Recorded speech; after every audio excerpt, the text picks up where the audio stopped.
Bismillahirrahmanirrahim. Halo, assalamualaikum semuanya. Semoga selalu sehat ya. Hari ini mulai belajar kembali dengan Ibu Endah ya. Coba perhatikan gambar berikut. Gambar berikut sedang memakai apa ya anak-anak? Iya, sedang memakai masker. Anak-anakku, apakah kalian selalu memakai masker ketika keluar rumah? Karena ada situasi pandemi, mewajibkan kita harus memakai masker setiap kita keluar rumah. Iya bukan? Nah, tahukah manfaat dari menggunakan masker? Kita menggunakan masker untuk mencegah penyebaran penyakit dan tetap terlindungi. Aturan menggunakan masker dibuat agar kita sehat. Setiap aturan memiliki kebaikan dan harus dipatuhi. Apakah di rumahmu memiliki aturan yang berbeda? Apa saja manfaat aturan yang ada di rumah? Nah, hari ini kita akan belajar untuk mengetahuinya ya. Materi yang pertama yaitu menyebutkan aturan di rumah. Aturan adalah tata tertib yang harus dipatuhi dan dilaksanakan. Ayo ingat-ingat, aturan itu apa? Ya, aturan adalah tata tertib yang harus dipatuhi dan dilaksanakan. Aturan dibuat sebagai petunjuk kita dalam bertingkah laku. Aturan di rumah harus ditaati dan dilaksanakan oleh semua anggota keluarga di rumah. Jika kita mematuhi semua aturan, semua kegiatan di rumah akan berjalan baik dan menyenangkan. Bu Endah mempunyai sebuah percakapan.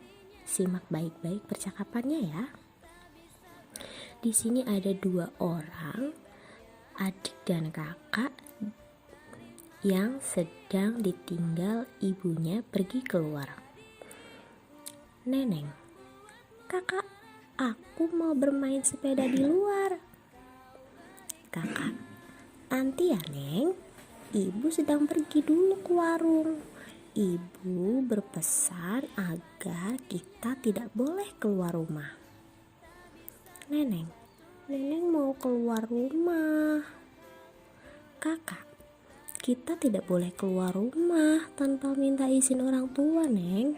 Ayo kita bermain di dalam rumah saja. Neneng, ayo kak, aku bawa mainanku ya kak.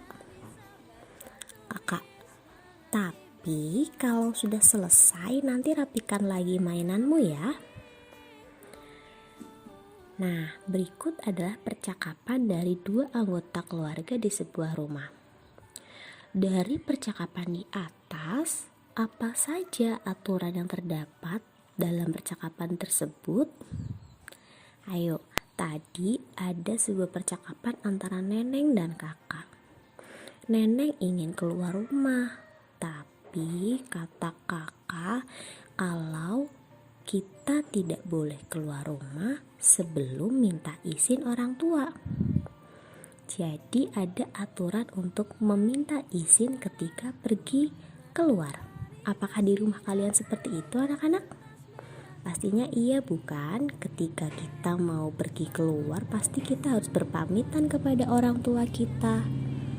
Kemudian ada aturan selanjutnya yaitu ketika bermain, kalau sudah selesai bermain harus dirapikan kembali agar tidak berantakan dan tidak mengganggu orang lain yang ada di dalam rumah.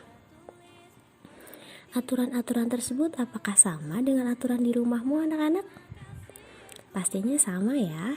Di rumah Bu Endah juga seperti itu. Kalau mau pergi keluar, kita harus berpamitan terlebih dahulu. Kemudian setelah selesai bermain di rumah, kita juga harus segera merapikannya. Menyebutkan aturan di rumah. Banyak sekali kegiatan yang bisa kita lakukan di rumah. Setiap kegiatan tentu akan ada aturannya. Aturan dibuat agar kehidupan di rumah berjalan dengan lancar dan damai. Contoh aturan yang berlaku di rumah antara lain: 1. Bermain setelah belajar. Yang kedua, membantu ibu merapikan tempat tidur. Yang ketiga, menonton televisi setelah belajar. Dengan mematuhi aturan yang ada di rumah, hidup kita menjadi lebih disiplin dan rumah menjadi nyaman ditempati. Namun, jika kita tidak mematuhi aturan, rumah menjadi tidak nyaman dan hidup menjadi tidak tenang. Jadi, aturan itu penting anak-anak. Dengan mematuhi aturan, hidup kita akan menjadi disiplin. Nah, sekarang Bu Endah punya sebuah soal. Silahkan ditulis dulu soalnya di dalam buku tugas kalian. Kemudian berilah tanda centang pada sikap yang menunjukkan mematuhi aturan dan tanda silang untuk sikap yang tidak mematuhi aturan. Selamat berlatih anak-anak. Assalamualaikum warahmatullahi wabarakatuh.